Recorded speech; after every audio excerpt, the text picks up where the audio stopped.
biggest tearjerker of a video that I've ever filmed in my life. My name is Tiana, and this is my son Theo. And I am the mom whose baby miraculously survived from Hydrops Fetalis. And he's also the baby that I almost aborted, not knowing that he miraculously recovered. And I saved him literally last second from abortion. So here's my story. I was 11 weeks pregnant in 2025 in spring when I did a NIPT test to find out if my baby is healthy. There's a whole backstory to that intuition. I was high on mushrooms and I had a pretty big trip, including some visions that were discomforting to say the least, way before I was pregnant.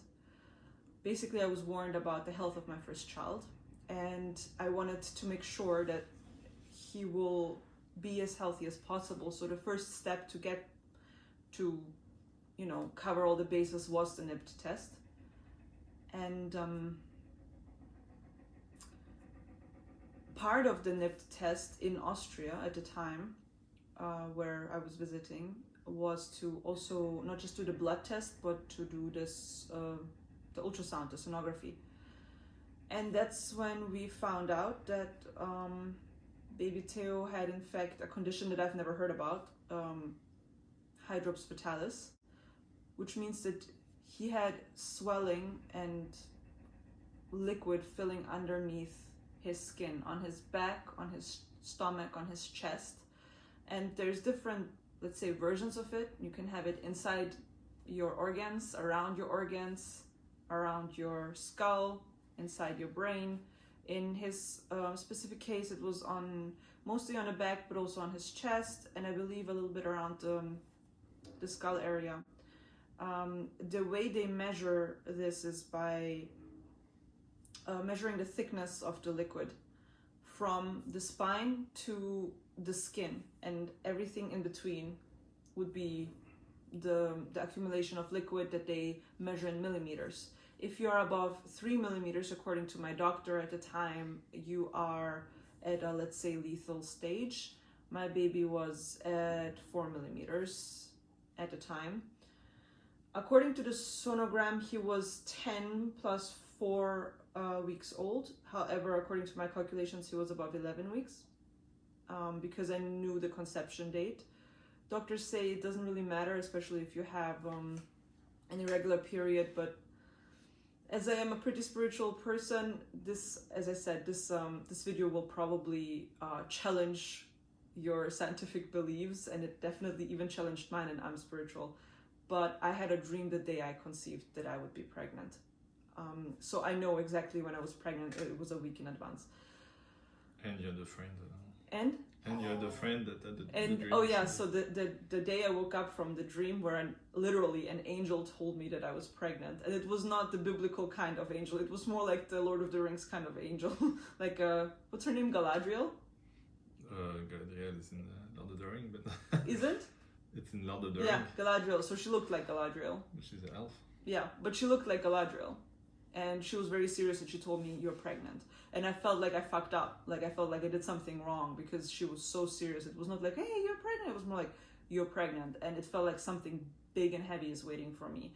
And I was so scared from that message. I was happy to hear that I'm pregnant, that I didn't even want to poke and ask, why is she so serious? I just nodded and I walked away from her. And I woke up from the dream, and then I opened my phone, and a friend that I haven't talked to in years messaged me and said that she dreamt that I was pregnant. And I told her I had the same dream, and well, shortly after I could confirm it with a pregnancy test. And then as soon as my hopes were up, they were also completely smashed to the ground because of the pictures that I've seen. So they showed me on the ultrasound this thickness, and they explained to me that this is not normal, and it has a name, and it is not an illness itself. It's a symptom of at least 4 different things that it could be. So they say that you can get Hydrops Fetalis from non-immune Hydrops Fetalis from the baby having a heart disease, or the baby catching a virus, or the baby having a chromosomal issue. The NIPT is there to at least cover the big 3 trisomies that it could have. So I was waiting for the results on that one. But it could, as I said, it could be a myriad of things. At the time, I had a cold, which in retrospect, it felt like pertussis. I've heard of pertussis, but I never had pertussis in my life. And it was easy to conflate with just morning sickness, because I did have a cough that ultimately always resulted in vomiting. So since I was in my first trimester, I wasn't sure if this was part of the viral infection or part of me just being in the first trimester and not being able to handle the coughing itself well. And it was one of the stronger flus that I had. It took a month to recover from that. It was a very slimy business, very yucky business, lots of coughing. It was disgusting. It was heavy on the body. I was always exhausted. And I went to the doctor and I asked about like a specialist for ears, nose, and throat, and he said it can't be it. He never bothered to do a swab test on me to figure out what kind of viral infection I had. He just tried to,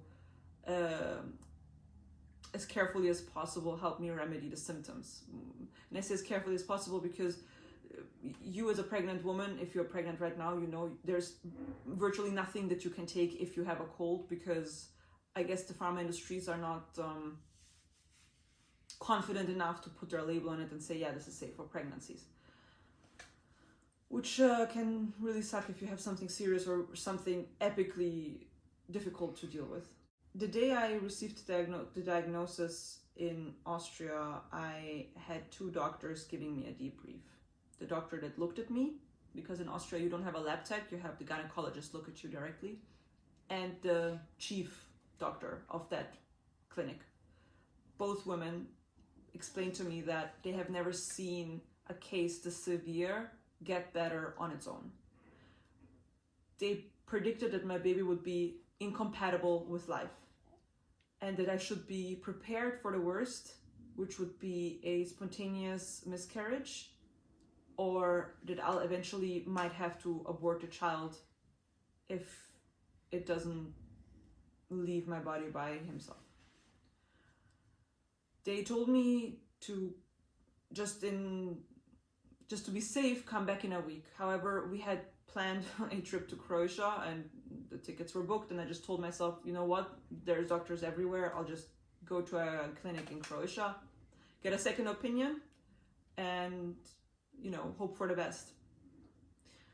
4 days later, I managed to get an appointment, and this time it was an intravaginal ultrasound by a doctor who has previously, ironically, practiced in Austria for 7 years. So he could speak German and Croatian, which was easy for me. I speak both languages, but German is my primary language. And he showed me on the pictures that the water has accumulated now on the neck to 6 millimeters. So in the span of 4 days, we went from 4 millimeters, which was already diagnosed to me as something that is irreversible or virtually irreversible, to 6 millimeters. And I asked the doctor again about the prognosis. Doctor, have you seen something like this get better? And he said, unless it was a viral infection like a parvovirus, no. I was certain I didn't have a parvovirus. I did not show the symptoms of it. I explained to him the cold that I had, because I was obviously still sniffing in front of him. And he just shrugged and told me there is no way to know. But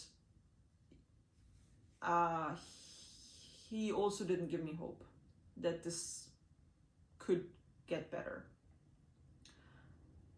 I went home with a mix between relief, okay, now I know, and grief.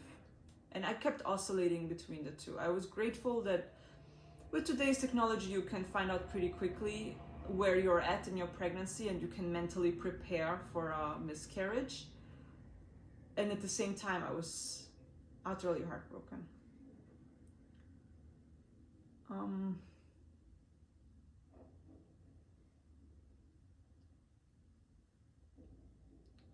The very same day, we got the NIPT results back, and it was a gut punch because the woman on the phone, she told me the result was all negative.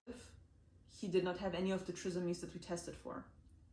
And she also told me the gender of the baby, which I already knew based on that mushroom vision exploration. I knew that my first son would be a boy, or that my first child would be a son, a boy. And she was surprised that I wasn't happy, that I was angry. And I told her this does not resolve my pain, my problem, which is that now, today I found out that from 4 to 6 millimeters, it has gotten worse. And the prognosis is prepare for your child to die, or prepare that you will have to help him die. So my husband and I were taking turns in crying for a week. And during that week, I had prepared to get an appointment for an abortion. In Austria, you can abort until the 14th week if you have no clinical or no medical reason. I did have a medical reason, but I also wanted it to be as pain-free as possible. I wanted the fetus to be as small as possible for an easy extraction. And I wanted his pain to be as short as possible because I wasn't certain to what degree he even felt pain. You can look up the pictures of fetuses who have been extracted that have Hydrops Fetalis. I'll give you a trigger warning. It is not for the faint of heart.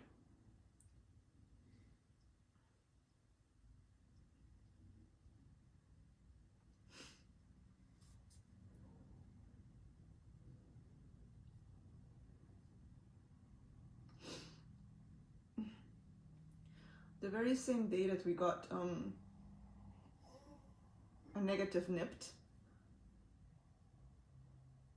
it was the day that I had a dream, and this is where we are, for all the science freaks out there and the nerds and the textbook doctors, this is where we get into territory that is probably going to challenge your worldview maybe, or it's going to be difficult to accept.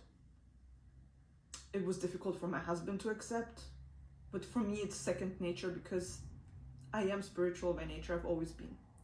I pay attention to science. I pay attention to synchronicities, as we call them in the New Age community. And well, I had a dream of a flavor, of a genre, of a certain kind that was different from what I usually dream, which was that I found myself in my hometown, in my current hometown, Montreal. And I found a hummingbird that was starving. It was a baby hummingbird. Coincidentally, it was the same size of my fetus. Actually, in my dream, it was not a baby. It was a full-grown hummingbird, but I treated him like a baby. So it was a 6 centimeter big hummingbird. My child at the time was 6 centimeters. So it was one of those small things that I found interesting later on. In this dream, he was starving and I was trying to find him a flower to feed him, but all the flowers in Montreal were made of plastic. They were all synthetic. And I did not have a resolution to this dream. I woke up and I told my husband about it while sitting on the toilet. I was taking a pee and I was telling him like drowsily, hey, I dreamt this and I feel like it means something. And as I finished the story, I look right in front of me, and on the washing machine in front of me was my newly purchased necessaire. You know, that little purse that you fill with your makeup and your toothbrush and all of this stuff. And it had a logo on it, which was the logo of a hummingbird.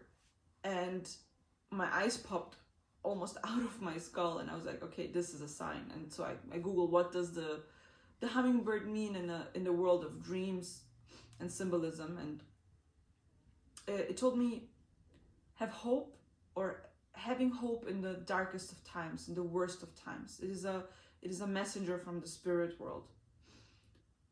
And I thought, okay, perhaps I should have hope. And then I looked at the second part of the dream, which was the flower part, right? I had a hummingbird in my hands that I couldn't feed. It was dying, and everything around me was made of synthetic flowers, plastic flowers. And my thought was, okay, how do I translate this into my current life? And the only synthetic thing that I was taking in to my body were the prenatal vitamins that I was taking religiously, because you're supposed to. So I simply stopped taking them, because why ever not? According to the doctors, he's dying anyway. One thing less to think about, I guess, and it can't even hurt anymore, right? So I stopped taking those prenatals, and this is a post-edit. I would like to add as well that based on the dream that I had about the synthetic flowers and me stopping the prenatal vitamins, I read about the gene variant of MTHFR. There are 2 different ones. I cannot remember the codes, but you can test for it, which basically indicates whether or not you can digest unmethylated prenatals, unmethylated folic acid. And I was 100,000% sure that I was carrying that MTHFR gene variant that could not process folates or folic acid. I thought maybe that's what the dream meant. And maybe because of this, the fetus would have problems developing. What if the prenatal vitamins were the culprit? I got the results back and they were negative. I am perfectly capable, according to that genetic test, to process methylated or unmethylated folic acid. Which, you know, I really try to find out. Being a spiritual person, it is hilarious how I'm trying to find a scientific reason. A scientific reason as to why he survived. Maybe there's a different Maybe there's a different Maybe there's a different component in the prenatals that could have affected the growth of my baby. And I just don't know. It's not folic acid in my case, according to the genetic test. I just wanted to make that clear in case anyone was trying to troubleshoot, that you have the full picture. It's not a heart condition. It's not trisomy. It's not MTHFR, folic acid. It could be the undiagnosed pertussis. But there is no clinical proof that pertussis can cause hydrops, transient hydrops. I don't know. It's a big question mark. I will never possibly have an answer to. If you are a practicing clinician or even a psychic, I would love to hear what you think, because it's a riddle.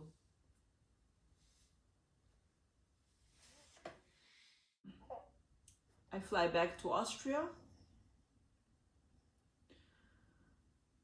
to go and get the abortion done there. Originally, I am from Austria, so I have trust in the healthcare system there. That's why I wanted to do it there. The appointment that day would have started at 12 at noon. You go, you pick up 2 pills, you drink them, you go home, and you come back to the clinic 2 hours later for an ultrasound and then the extraction. The morning off at 8:30 a.m., I am awake. I can't fall back to sleep, and I'm scrolling through my phone. And by chance, I stumble upon this picture of beautiful Anya Taylor-Joy in this white dress, and there's some stitching on the dress. And I notice it's a hummingbird. And I'm thinking, out of all days, today to have hope in the worst of times, like, what does this mean? Shall I look at him again? I mean, I want to say goodbye to him. So I call the clinic and I ask, hey, can we like have the ultrasound, the sonogram before I take the pills? And they said, no, the doctor won't be available at the time, so you'll have to take the pills first. And I asked, so why the sonogram then? And they said, well, just to see how big he is for the extraction. So I call another doctor that I used to go to, who takes people in like the same day. And they take me in. An hour after I wake up, basically, I'm at his office. And he asks me, why are you here? I haven't seen you in a while, he says. Because I moved away, I moved to Canada. And I tell him that I'm due for an abortion 3 hours from now, and I want to see my baby because he's been diagnosed with Hydrops Fetalis. And he says, okay, cool, lay down, let's look at you. This guy, by the way, he doesn't show compassion or empathy. Like, he's very routine, quick, come in, come out. And in that case, it worked in my favor because only that's how I could have gotten a last minute appointment. So I lay down there, there's 2 assistants and this doctor. They look at me and they say, why are you here again? They do this intravaginal ultrasound. And I tell them, well, because of the Hydrops Fetalis. I'm supposed to abort my baby, he's sick. And they say, do you see any Hydrops Fetalis here? I look at the picture and it looks like the picture perfect textbook version of a fetus. In 6 days, he went from 6 millimeters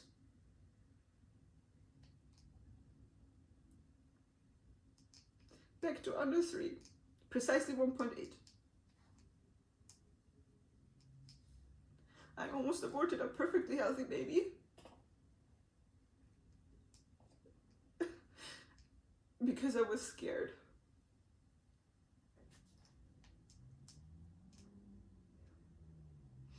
He brought another doctor in and didn't tell him anything about my history. He said, we'll do a blind test.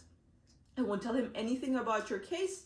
He'll look at your baby and he'll tell you what he sees. The man says, perfectly healthy child. I was wailing at that point. I had an abortion 2 hours from now. The very same day we get sent to a hospital where there is a practicing doctor that only does ultrasounds. He's a few months away from retirement. He's been doing nothing but ultrasounds for 30-something years. Same situation. I tell him what's up. He says lay down, does the ultrasound, and he says, why are you wasting my time? And I tell him, and I show him the picture, because this time I had the picture with me. And he says, this is not the same child. This is not the same patient. I show him. My name is on it. I've seen it with my own eyes live. Twice. He says, this is impossible. But how is it impossible? If it's possible, it happened to me. He didn't want to hear about it anymore. He just said, this is impossible. I can't believe that the doctor scared you so much. Well, it wasn't just the doctors that scared me. The image itself scared me. Everything I researched about it. Do you think I'm not going to go and Google it? I couldn't find a single person in that early stage who had a good thing, a positive resolution to tell me about the situation. We go home with a mix of disbelief, relief, and utter anger. Because what if I wasn't that crazy lady who has funny dreams about hummingbirds? And I have a history of predicting people's death, by the way, just through dreams. What if I didn't listen to my intuition? What if I didn't just one last time go and check if he's okay? Or just to say goodbye.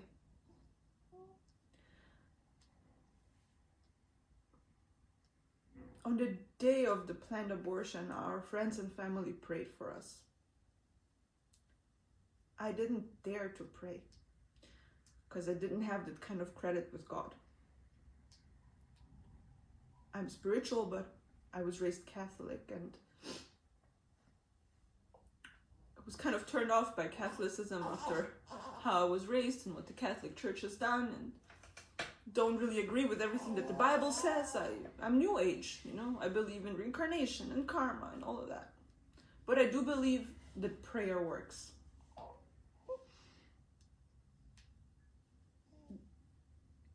You would think that this is the happy end, right? That now we can breathe and everything is gonna continue normally. That's what we were hoping for.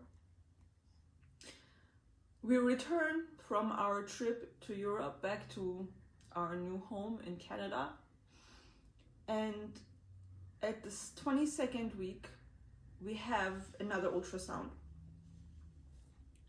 Everything looks great.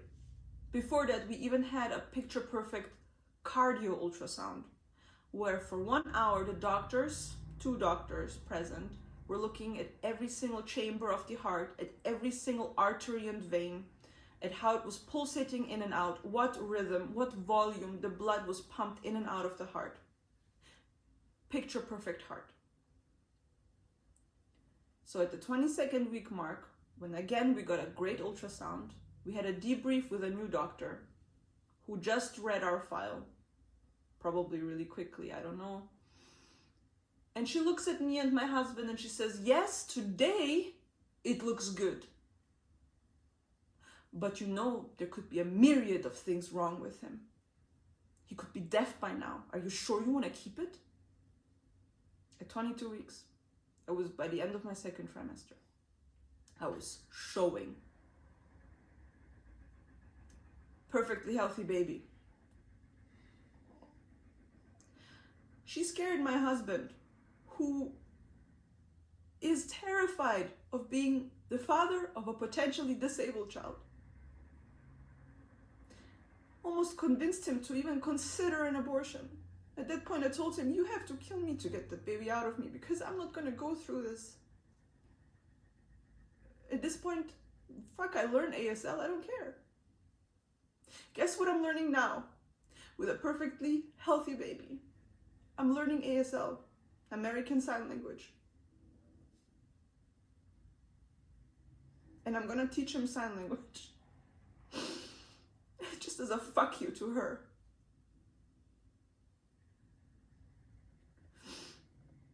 The tension was so thick when we left that hospital that day. My husband and I, we couldn't look at each other. We were so frustrated. Not with each other, with everything, with the whole world, with every doctor, with medicine, with everything. Because even looking at perfectly good pictures, the doctors were not giving us an ounce of hope. So we sat into the car and we drive away from the hospital, and we drive past a kindergarten that takes children from newborn till age of 5, and the billboard of the kindergarten had what on it? It displayed 2 hummingbirds on it.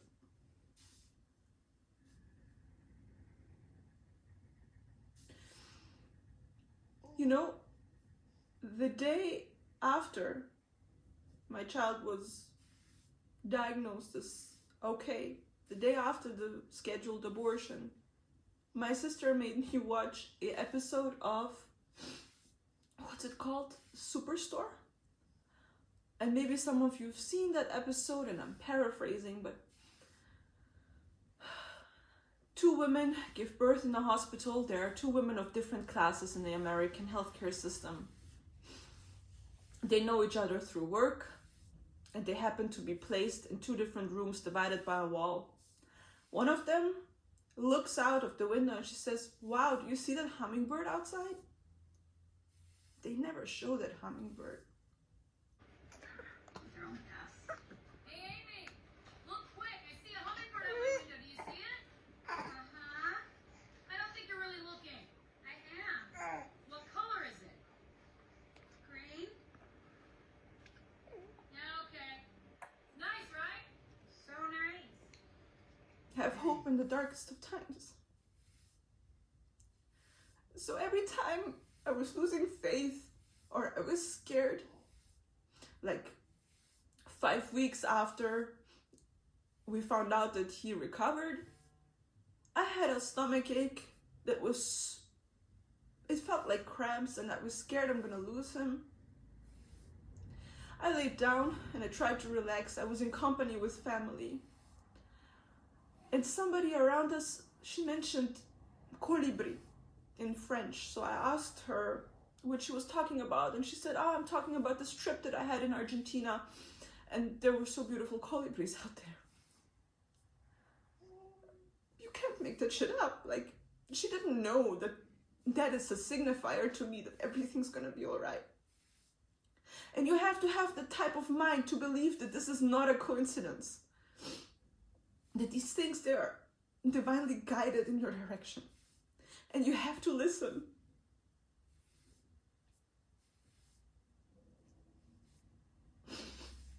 I gave birth the exact day, or my water broke the exact day that I thought it would. Not the date that my doctors predicted for me according to the sonogram.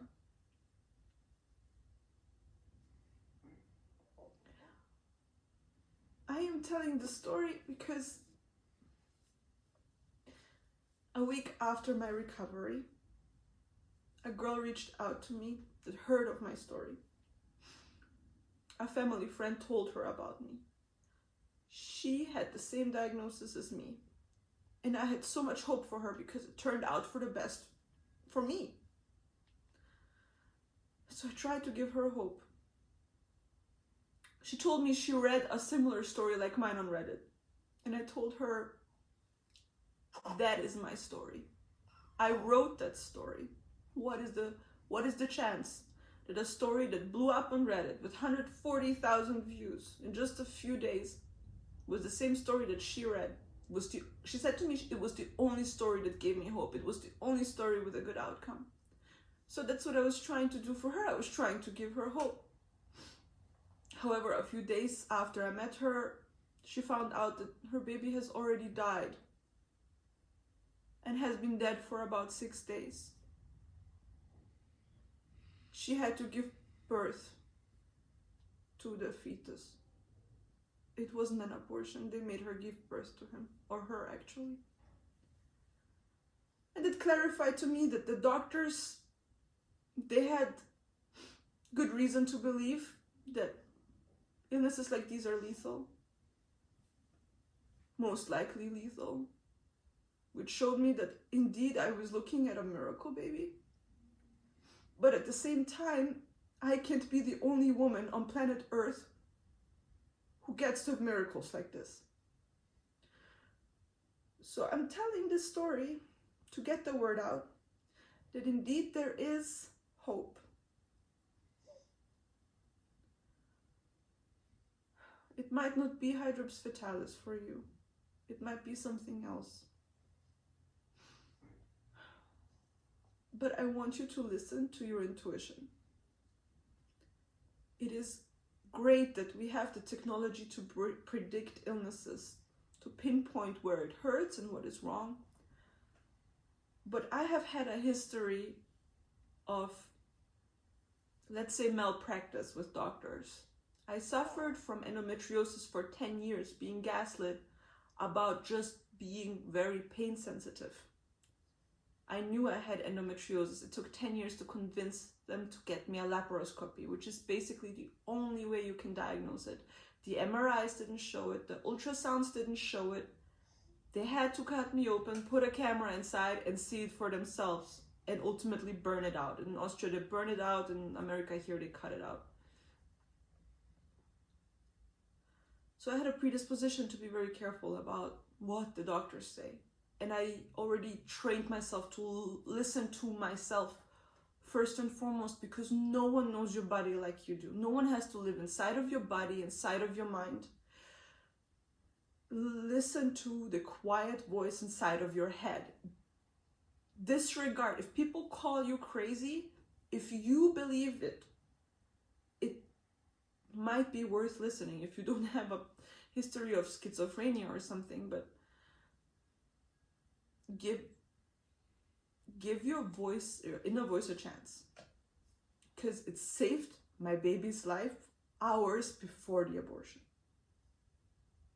He's perfectly healthy. Was born almost 4 kilograms. He's not deaf, like I said. He doesn't have any malfunctions. The worst that we had so far was baby acne. He is totally normal. So far, knock on wood.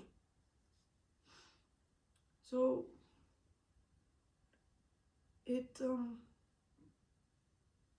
as I was giving birth, I felt the spiritual presence, you know. For me, it felt like Jesus. For all I know, it could have been a hallucination, or maybe angels or ancestors, or just brain chemistry. I don't know, I don't care. But I went back to church just for myself, because I want to be grateful to whatever invisible force changed the tides.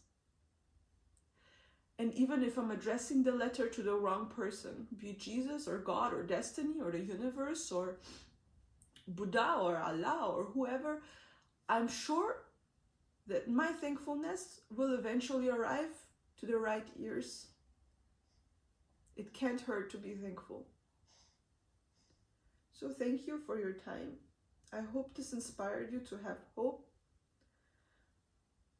It changed my life for good.